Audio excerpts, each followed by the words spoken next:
Hello दोस्तों, आपका बहुत बहुत स्वागत है हमारे यूट्यूब चैनल PYP और PEV में।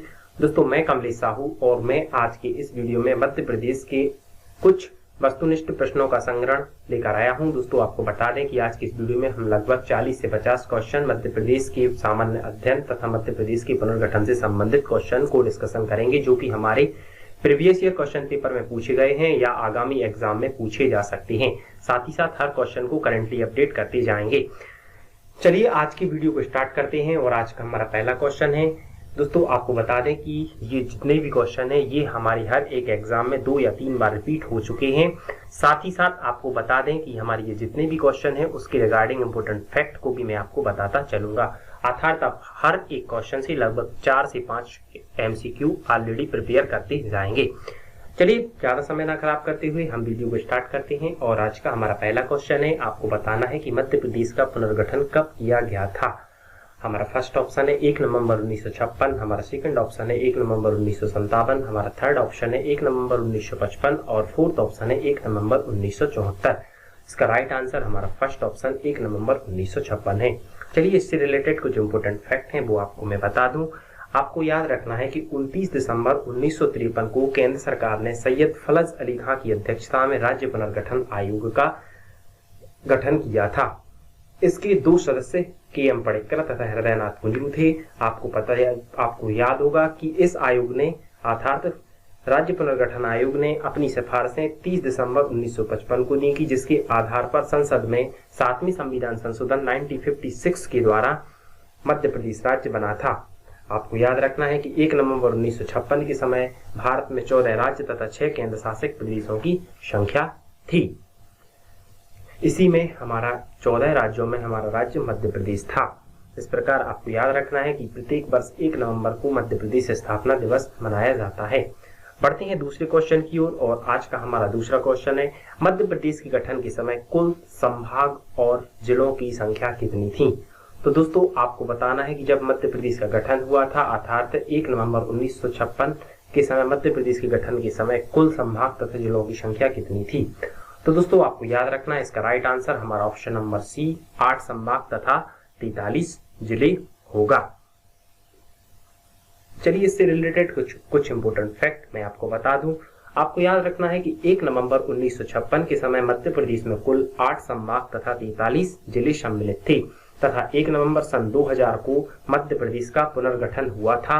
उस समय पुनर्गठन के समय मध्य प्रदेश में कुल 9 संभाग तथा 45 जिले शामिल थे।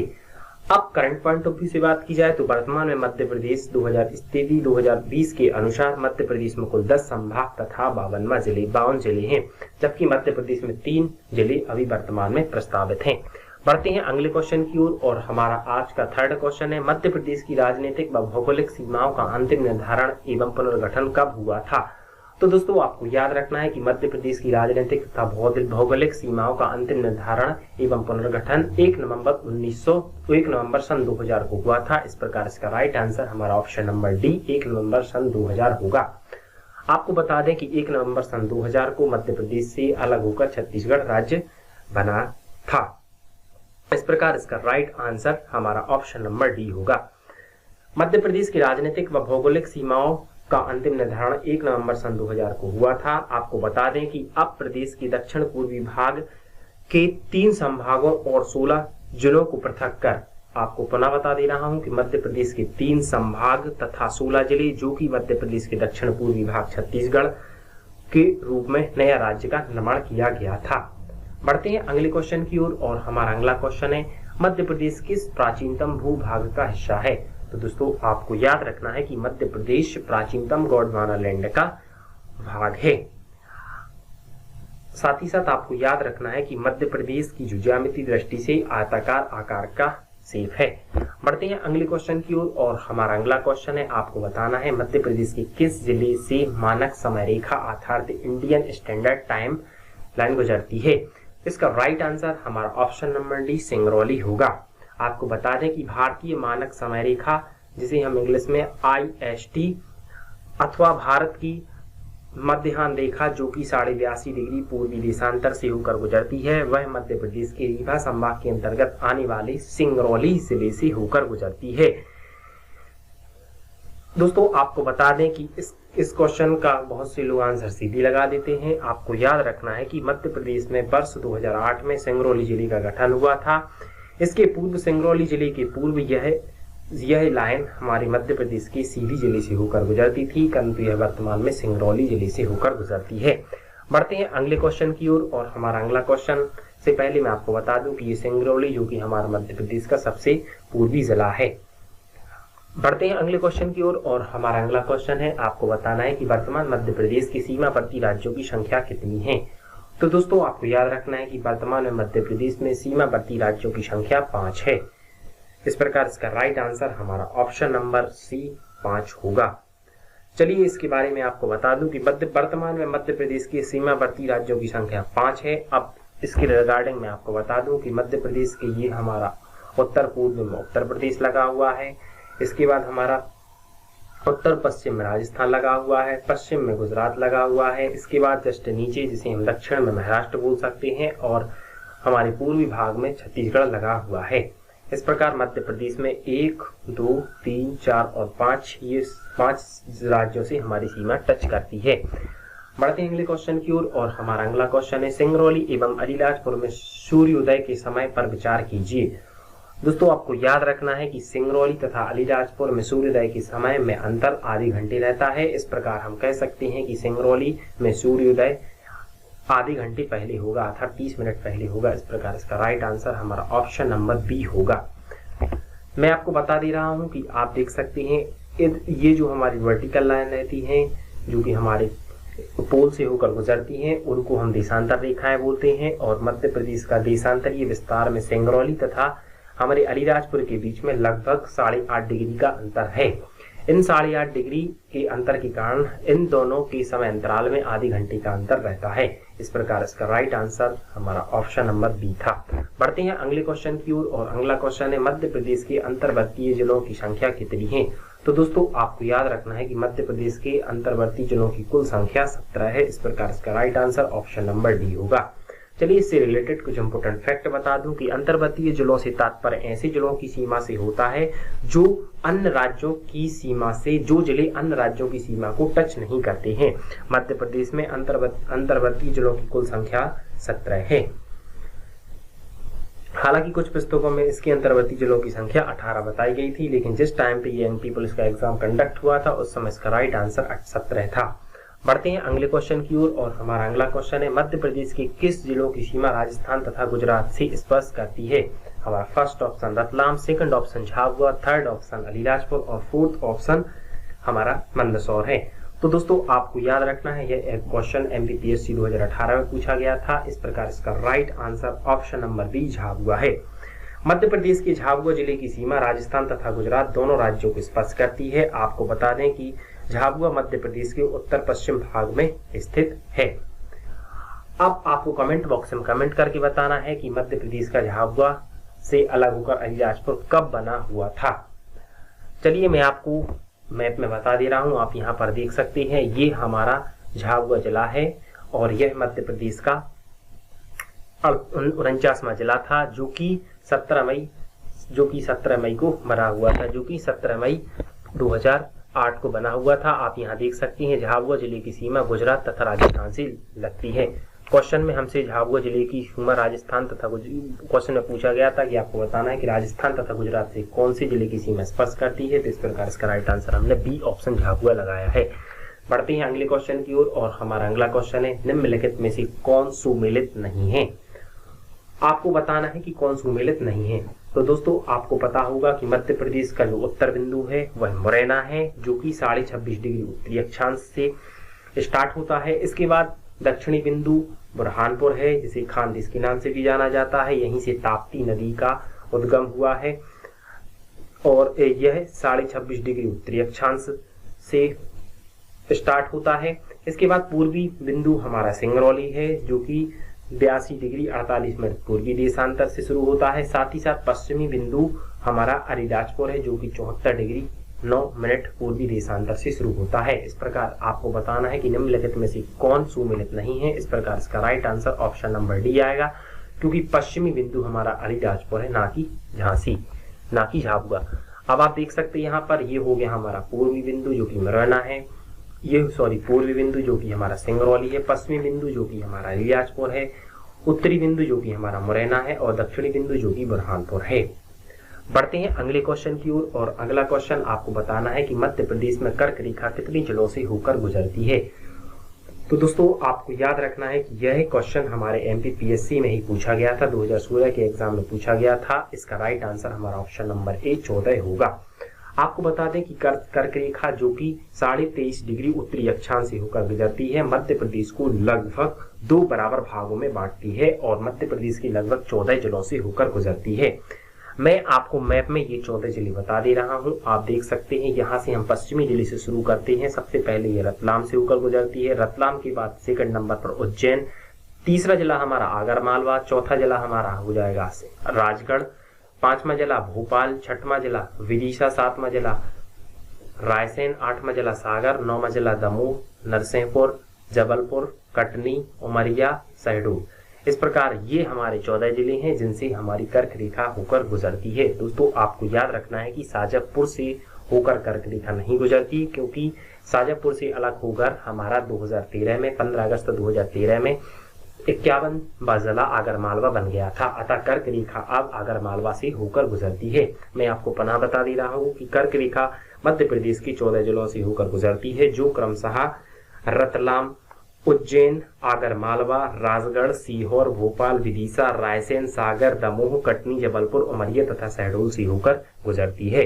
दोस्तों आपको याद रखना है कि रतलाम जिले में कर्क रेखा उत्तरी भाग से तथा सागर जिले में दक्षिणी भाग से होकर गुजरती है। अगर आपसे पूछ लिया जाए कि बताइए मध्य प्रदेश के उस जिले का नाम बताइए जिसके उत्तरी भाग में उस जिले का नाम बताइए कि कर्क रेखा के उत्तर में स्थित है।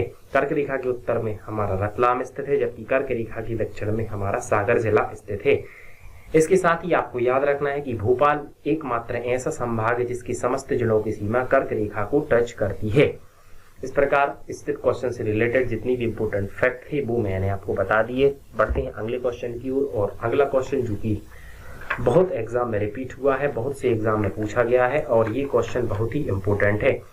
आपको बताना है कि वर्ष 2011 की जनगणना के अनुसार मध्य प्रदेश की जनसंख्या की दृष्टि से कौन सा स्थान था। तो दोस्तों इस क्वेश्चन में क्लियर पूछा गया है वर्ष 2011 की जनगणना के अनुसार। तो दोस्तों आपको याद रखना है कि वर्ष 2011 की जनगणना के अनुसार मध्य प्रदेश की जनसंख्या की दृष्टि से भारत में कौन सा स्थान था। तो मध्य प्रदेश का भारत में ऑप्शन नंबर हमारा सी 6वां स्थान था। यह question Madhya Pradesh MPSI 2012, MPPSC forest service 2014, group 4 के exam 2016, assistant grade 3 sub engineer requirement test, MP police, हर एक एग्जाम में पूछा गया है। हर एक क्वेश्चन एग्जाम पेपर में रिपीट हुआ क्वेश्चन है और 2011 की जनगणना के अनुसार इस क्वेश्चन में पूछा गया है। इसका right answer option number C 6वां होगा। चलिए मैं आपको बता दूं कि वर्ष 2011 की जनगणना के अनुसार मध्य प्रदेश की जनसंख्या की दृष्टि से 6वां स्थान था तथा मध्य प्रदेश में कुल जनसंख्या आपको पता है कि 7.27 करोड़ थी, जो कि संपूर्ण देश की जनसंख्या का लगभग 6% था। किंतु आपको पता होगा कि 2014 में हमारा 2014 में या 2015 में आंध्र प्रदेश से पृथक राज्य तेलंगाना बन गया। आपको पता है कि 2 जून 2014 को आंध्र प्रदेश से अलग होकर तेलंगाना राज्य बन गया था। इसके पश्चात मध्य प्रदेश की जनसंख्या की दृष्टि से 5वां स्थान हो गया है। क्योंकि इस क्वेश्चन में 2011 की जनगणना के अनुसार पूछा गया है, इस प्रकार इसका राइट आंसर 6वां ही होगा। लेकिन नवीनतम आंकड़ों के अनुसार अब 5वां स्थान होगा, क्योंकि 2 जून 2014 को आंध्र प्रदेश से अलग होकर तेलंगाना राज्य बन गया था। बढ़ते हैं अगले क्वेश्चन की ओर और अगला क्वेश्चन आपको बताना है कि वर्ष 2011 की जनगणना के अनुसार मध्य प्रदेश में क्षेत्रफल की दृष्टि से सबसे छोटा जिला कौन सा है। हमारा फर्स्ट ऑप्शन आगरमालवा है, सेकंड ऑप्शन निवाड़ी है, थर्ड ऑप्शन दतिया है और फोर्थ ऑप्शन हरदा है। यह क्वेश्चन भी हमारे 2 या 3 एग्जाम में रिपीट हुआ है। इसका right answer option number C Datia होगा। चलिए इस क्वेश्चन का आंसर दतिया क्यों होगा वो मैं आपको बता दूं दोस्तों कि वर्ष 2011 की जनगणना के अनुसार मध्य प्रदेश में क्षेत्रफल की दृष्टि से सबसे छोटा जिला तो भोपाल है, चूंकि जिसका क्षेत्रफल 2772 वर्ग किलोमीटर है। चूंकि इस क्वेश्चन में ऑप्शन हमारा भोपाल है नहीं, अतः इसका राइट आंसर हमने ऑप्शन नंबर सी दतिया लगाया है। किंतु उप विकल्पों में छोटा विकल्प दतिया है, जिसका क्षेत्रफल 2902 वर्ग किलोमीटर है। आपको बता दें कि वर्ष 2018-19 के आंकड़ों के अनुसार मध्य प्रदेश में क्षेत्रफल की दृष्टि से सबसे छोटा जिला निवाड़ी हो गया है। आपको पता है कि निवाड़ी जिले का गठन 1 अक्टूबर 2018 को 52वें जिले के रूप में हुआ, जिसका कुल क्षेत्रफल 1318 वर्ग किलोमीटर है। चौथे क्वेश्चन में अगर 2011 की जनगणना के अनुसार पूछा जाए तो भोपाल होगा। चूंकि उस क्वेश्चन में भोपाल नहीं है, अतः इसका राइट आंसर दतिया होगा। लेकिन अभी वर्तमान की दृष्टि से बात की जाए तो सबसे छोटा जिला 52वां जिला निवाड़ी है, जिसका क्षेत्रफल लगभग 1318 वर्ग किलोमीटर है। इसका गठन 1 अक्टूबर 2018 को हुआ था। बढ़ते हैं अगले क्वेश्चन की ओर और हमारा अगला क्वेश्चन आपको बताना है कि मध्य प्रदेश में क्षेत्रफल के आरोही क्रम अर्थात आपको बढ़ते क्रम मतलब सबसे छोटा, फिर उससे बड़ा, फिर उससे बड़ा, उससे बड़ा क्रम में आपको अरेंज करना है, जिसे हम आरोही क्रम बोलते हैं। असेंडिंग ऑर्डर में आपको इसको अरेंज करना है। इसका राइट आंसर हमारा ऑप्शन नंबर सी होगा। मैंने आपको पहले ही बता दिया है कि निवाड़ी जिला हमारा मध्य प्रदेश का 52वां जिला है, जो सबसे छोटा जिला है, जिसका क्षेत्रफल लगभग 1318 वर्ग किलोमीटर है। उसके बाद 2011 की जनगणना के अनुसार सबसे छोटा जिला भोपाल है।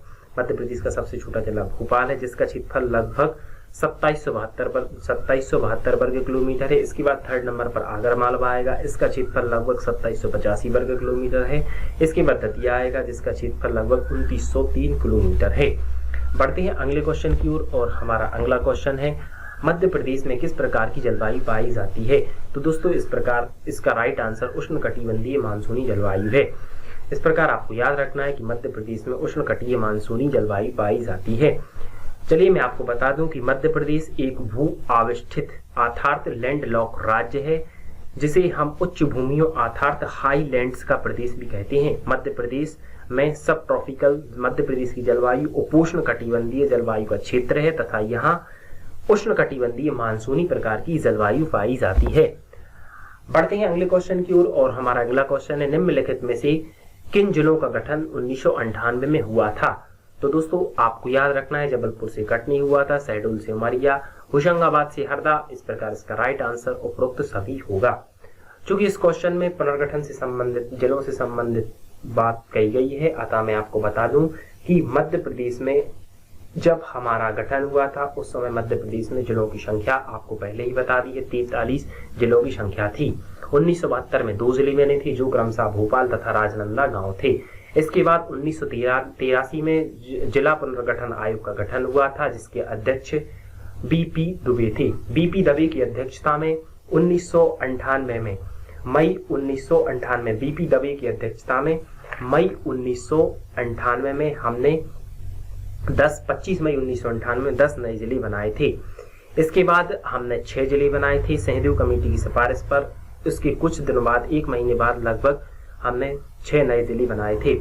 इस प्रकार मध्य प्रदेश में 2001 अर्थात 2000 तक सन 2000 तक पुनर्गठन के पहले छत्तीसगढ़ के अलग होने से पहले मध्य प्रदेश में जिलों की संख्या लगभग 61 हो गई थी।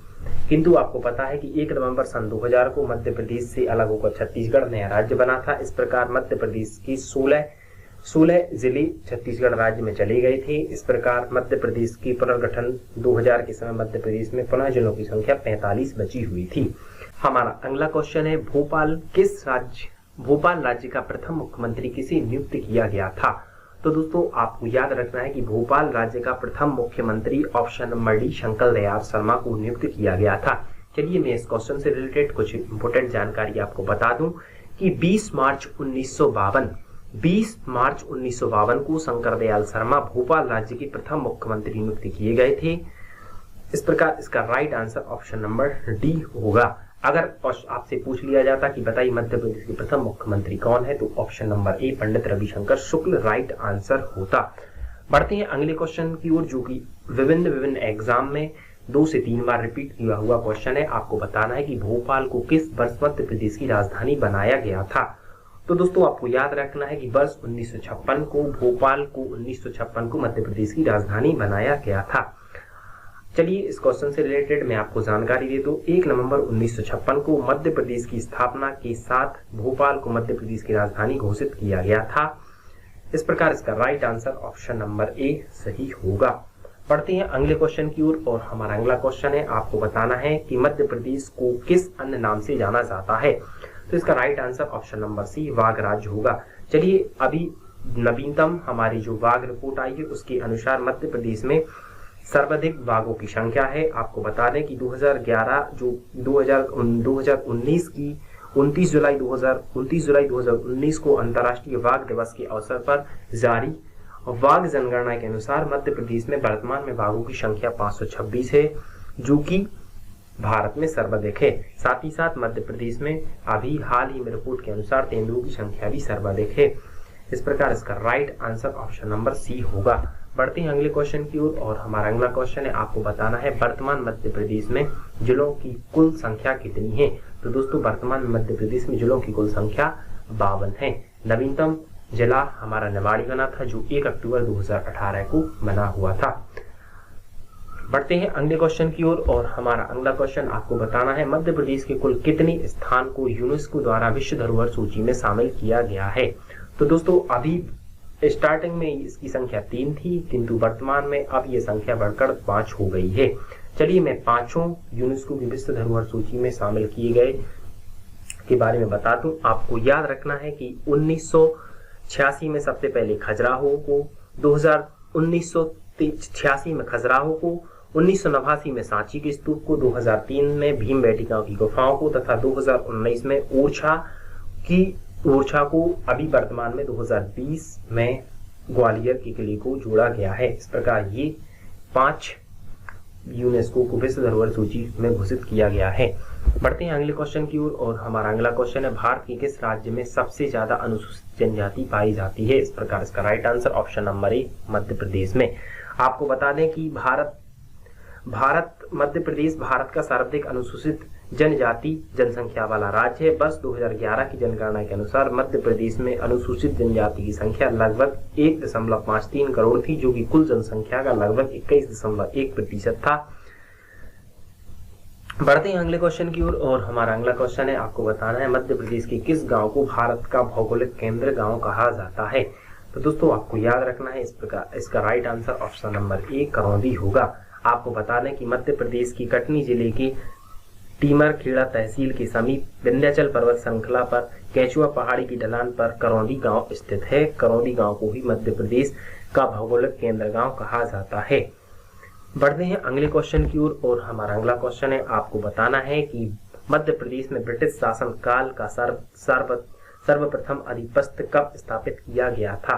तो दोस्तों इसका राइट आंसर ऑप्शन नंबर 11 दिसंबर 1853 है। बढ़ते हैं अगले क्वेश्चन की ओर और हमारा अगला क्वेश्चन है, आपको बताना है सेंट्रल प्रोविंस की कौन सी एकमात्र रियासत वर्तमान मध्य प्रदेश में शामिल है। तो दोस्तों आपको याद रखना है ऑप्शन नंबर डी मकड़ाई इसका राइट आंसर है। यह हैदराबाद की है, यह हरदा के अंतर्गत आता है। सेंट्रल प्रोविंस की एकमात्र रियासत मकड़ाई जो कि हरदा जिले के अंतर्गत आता है, वर्तमान मध्य प्रदेश में सम्मिलित है। बढ़ते हैं अगले क्वेश्चन की ओर और हमारा अगला क्वेश्चन है, आपको बताना है स्वतंत्रता प्राप्ति के पश्चात मध्य भारत का गठन कब किया गया था। तो आपको याद रखना है 28 मई 1948 ऑप्शन नंबर बी इसका राइट आंसर है। आपको बता दें कि वर्ष 1947 को ब्रिटिश इंडिया की मालवा एजेंसी की मध्य भारत की में विलय किया गया था तथा स्वतंत्रता प्राप्ति के पश्चात सरदार वल्लभ भाई पटेल के प्रयासों से 22 अप्रैल 1948 को मध्य भारत की 26 रियासत को मध्य प्रदेश में शामिल करने का निर्णय लिया गया था। इस प्रकार इसका right answer option number B 28 मई 1948 होगा। बढ़ते हैं अगले क्वेश्चन की ओर, आपको बताना है मध्य भारत की ग्रीष्मकालीन राजधानी किसे बनाया गया था। तो दोस्तों आपको याद रखना है कि मध्य भारत की ग्रीष्मकालीन राजधानी इंदौर को बनाया गया था। आपको बता दें कि वर्ष 1948 को मध्य भारत के गठन के समय इंदौर एवं ग्वालियर दोनों राज्यों के मुख्यालय को संयुक्त रूप से राजधानी बनाया गया था तथा इसे पार्ट बी के रूप में सम्मिलित किया गया था। इंदौर को मध्य प्रदेश की ग्रीष्मकालीन राजधानी तथा ग्वालियर को मध्य प्रदेश की शीतकालीन राजधानी बनाया गया था, जो क्रमशः 6-6 महीने हुआ करती थी। बढ़ते हैं अगले क्वेश्चन की ओर और हमारा अगला क्वेश्चन है मध्य प्रदेश के किस जिले में पृथ्वी का केंद्र बिंदु स्थित है। तो दोस्तों आपको याद रखना है कि मध्य प्रदेश के उज्जैन जिले में पृथ्वी का केंद्र बिंदु स्थित है। इस प्रकार इसका right answer option number C Ujjain होगा। अब कुछ इस क्वेश्चन से रिलेटेड इंपोर्टेंट फैक्ट मैं आपको बता दूं कि आपको याद रखना है कि मध्य प्रदेश का जो केंद्र बिंदु है उसे मध्य प्रदेश का केंद्र बिंदु सागर को कहा जाता है। अविभाजित भारत का केंद्र बिंदु कटनी करौंदी को कहा जाता है। अखंड भारत का केंद्र बिंदु बैतूल की वैशाली को कहा जाता है। जबकि पृथ्वी का केंद्र बिंदु उज्जैन की मंगलनाथ को कहा जाता है। जो क्वेश्चन में मध्य प्रदेश में पृथ्वी का केंद्र बिंदु पूछा गया है और मध्य प्रदेश में पृथ्वी का केंद्र बिंदु उज्जैन का मंगलनाथ कहा जाता है। इस प्रकार इसका right answer option number C होगा। बढ़ते हैं अगले क्वेश्चन की ओर। आपको बताना है कि मध्य प्रदेश सरकार ने वर्ष 1981 में क्रमशः राजकीय पशु एवं पक्षी घोषित किया था। तो आपको पता है कि मध्य प्रदेश का राजकीय हमारा पशु बारहसिंगा है तथा राजकीय पक्षी दूधराज है। इस प्रकार इसका right answer option number C है। दोस्तों आपको याद रखना है कि मध्य प्रदेश की 25वीं वर्षगांठ के उपलक्ष्य में 1 नवंबर 1981 को इनको क्रमशः राष्ट्रीय पशु तथा राष्ट्रीय पक्षी घोषित किया गया था। मध्य प्रदेश का राष्ट्रीय पशु बारहसिंगा है, जो ब्रेडरी प्रजाति का बारहसिंगा है। इसका नाम रुसवर्स दबाऊ शैली है। जबकि राष्ट्रीय पक्षी दूधराज है, जिसे हम शाही बुलबुल के नाम से जाना जाते हैं। कभी कभी इसका नाम पैराडाइज फ्लाई टीचर भी ऑप्शन में दे दिया जाता है। बढ़ते हैं अगले क्वेश्चन की ओर। आपको बताना है निम्नलिखित में से कौन सुमेलित नहीं है। तो आपको याद रखना है राष्ट्रीय वृक्ष बरगद है, जिसका नाम फाइकस बेंगेलेसिस है। अर्थात इसका बोटानिकल नेम फाइकस बेंगेलेसिस है।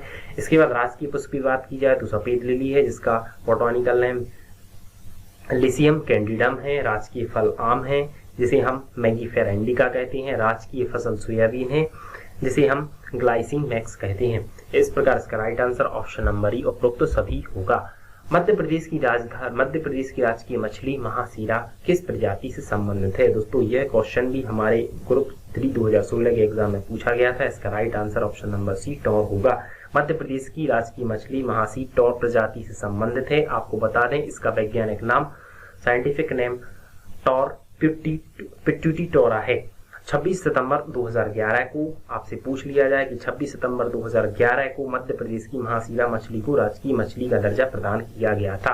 मतलब अगर आपसे पूछ लिया जाए कि बताइए मध्य प्रदेश की राजकीय मछली का दर्जा कब प्रदान किया गया, तो 26 सितंबर 2011 को इसे राजकीय मछली का दर्जा प्रदान किया गया था। तथा वर्ष 2012 में इसे IUCN की रेड लिस्ट अर्थात विलुप्त प्रजाति के रूप में अधिसूचित किया गया है। बढ़ते हैं अगले क्वेश्चन की ओर। आपको बताना है, इन्हें सुमेलित करना है और असत्य को छांटना है। आपको बताना है इनमें से कौन सा ऑप्शन गलत है। हमारा फर्स्ट ऑप्शन राजकीय नाट्य माछ है, नाटकीय नृत्य राई है, राजकीय खेल मलखंभ है तथा राजकीय नदी चंबल नहीं है। इसका राइट आंसर, इसका रॉन्ग ऑप्शन डी होगा, चूंकि राजकीय नदी हमारी नर्मदा है। बढ़ते हैं अगले क्वेश्चन की ओर और हमारा अगला क्वेश्चन मध्य प्रदेश की राजकीय गान की रचनाकार कौन है। तो दोस्तों आपको याद रखना है मध्य प्रदेश की राजकीय गान सुख का दाता सबका साथी सुख का यह संदेश है, माँ की गोदी पिता का आश्रय मेरा मध्य प्रदेश है। यह मध्य प्रदेश का राष्ट्रीय गान है, जिसे वर्ष 2010 में अपनाया गया था। दोस्तों आपको याद रखना है कि इसकी रचनाकार option number C Shri Mahesh Shrivastava है। बढ़ते हैं अगले क्वेश्चन की ओर और हमारा अगला क्वेश्चन है, आपको बताना है मध्य प्रदेश की प्राकृतिक सीमाओं के संदर्भ में कौन सा युग्म सत्य है। तो आपको याद रखना है कि चंबल की सीमा उत्तर में रहती है, ताप्ती दक्षिण की सीमा में रहती है, मैकाल पर्वत पूर्वी सीमा में है। उपरोक्त सभी इसका राइट आंसर होगा। अगला क्वेश्चन है मध्य प्रदेश अपनी भौगोलिक स्थिति के कारण सार्वजनिक रूप से किस नाम से जाना जाता है। दोस्तों आपको याद रखना है कि इसका right answer option number C Bharat का दिल होगा। बढ़ते हैं अगले क्वेश्चन की ओर और हमारा अगला क्वेश्चन है मध्य प्रदेश की सर्वाधिक जिले की सीमा किस राज्य को स्पर्श करती है। अर्थात आपको ये बताना है कि मध्य प्रदेश की सर्वाधिक जिले किस राज्य की सीमा से लगती हैं। तो इसका right answer option number D Uttar Pradesh होगा। आपको पता ही होगा कि उत्तर प्रदेश के साथ मध्य प्रदेश के 13 जिले लगते हैं, राजस्थान के साथ मध्य प्रदेश के 10 जिले लगते हैं, गुजरात के साथ 2, महाराष्ट्र के साथ क्रमशः 9 तथा छत्तीसगढ़ के साथ मध्य प्रदेश की 7 जिलों की सीमा साझा करती है। बढ़ते हैं अगले क्वेश्चन की ओर और हमारा अगला क्वेश्चन है बताना है कि मध्य प्रदेश का वैदिक साहित्य में उल्लेख किस रूप में प्राप्त होता है। तो दोस्तों इसका right answer option number B Dakshinapath तथा रेवो उत्तर है। इस प्रकार आपको याद रखना है कि मध्य प्रदेश में वैदिक साहित्यों में मध्य प्रदेश का दक्षिणापथ तथा रेवो उत्तर के रूप में उल्लेख होता है। बढ़ते हैं अगले क्वेश्चन की ओर और दोस्तों ये हमारा आज का क्वेश्चन है आज के क्वेश्चन का इसका राइट आंसर आपको कमेंट बॉक्स में कमेंट करके बताना है। हमारा क्वेश्चन है मध्य प्रदेश की वर्तमान भौगोलिक स्थिति के बारे में आपको सही ऑप्शन सिलेक्ट करना है। आप इसका आंसर आपको कमेंट बॉक्स में कमेंट करके बताना है। दोस्तों आपको वीडियो कैसा लगा है? अगर वीडियो आपको अच्छा लगा है तो वीडियो को लाइक करना है, अपने दोस्तों के साथ शेयर करना है। अगर आप चैनल पर नए हैं तो चैनल को सब्सक्राइब करना है। इस क्वेश्चन का आंसर हम अगले वीडियो में बताएंगे। दोस्तों आपसे मेरी पुनः रिक्वेस्ट है, अगर आप चैनल पर नए हैं तो चैनल को सब्सक्राइब कीजिएगा और इस क्वेश्चन का आंसर आपको कमेंट बॉक्स में कमेंट करके बताना है।